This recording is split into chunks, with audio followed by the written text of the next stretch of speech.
Ika-71 Kabanata. Panalangin para sa habang buhay na pagliligtas. Panginoon, sa inyo ako humihingi ng kalinga. Huwag niyong pabayaang ako'y mapahiya. Tulungan niyo ako at iligtas sapagkat ikaw ay matuwid. Dinggin niyo ako at iligtas. Kayo ang aking maging batong kanlungan na lagi kong malalapitan. Ipag-utos niyo na iligtas ako, dahil kayo ang aking matibay na batong pananggalang. O Diyos ko, iligtas niyo ako mula sa kamay ng masasama at malulupit na tao. Kayo ang aking pag-asa, O Panginoong Diyos. Mula noong ako'y bata pa, nagtiwala na ako sa inyo.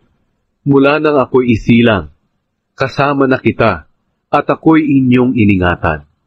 Pupurihin ko kayo magpakailanman. Naging halimbawa ang buhay ko para sa marami, dahil kayo ang aking naging kalakasan at tagapag-ingat. Maghapon ko kayong pinapupurihan, dahil sa inyong kahanga-hangang kagandahan. Huwag niyo akong iiwan kapag ako'y matanda na. Huwag niyo akong pababayaan kapag ako'y mahina na. Dahil nag-uusap-usap ang aking mga kaaway at nagpaplano na ako'y patayin. Sinasabi nilang, pinabayaan na siya ng Diyos, kaya habulin natin siya at dakpin, dahil wala namang magliligtas sa Kanya. O Diyos ko, huwag niyo po akong layuan, at agad akong tulungan. Nawa silang nagpaparatang sa akin ay mapahiya at mapahamak. Ang mga nagnanais na ako'y saktan, ang siya sanang kutsain at malagay sa kahihiyan.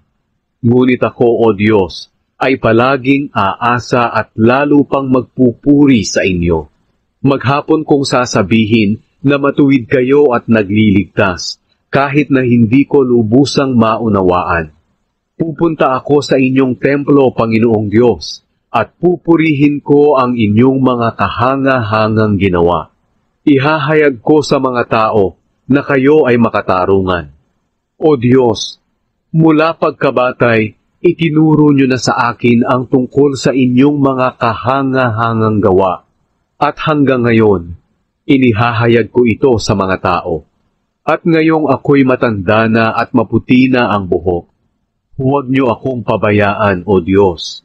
Maihayag ko sana ang inyong lakas at kapangyarihan sa susunod na henerasyon at sa lahat ng mga darating sa hinaharap. O Diyos, ang inyong katuwiran ay hindi kayang maunawaan ng lubusan. Kahanga-hanga ang inyong mga gawa.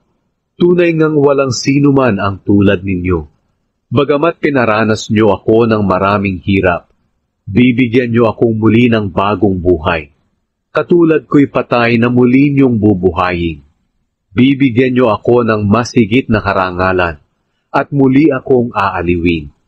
O Diyos ko, dahil sa inyong katapatan, pupurihin ko kayo sa pamamagitan ng pagtugtog ng alpa.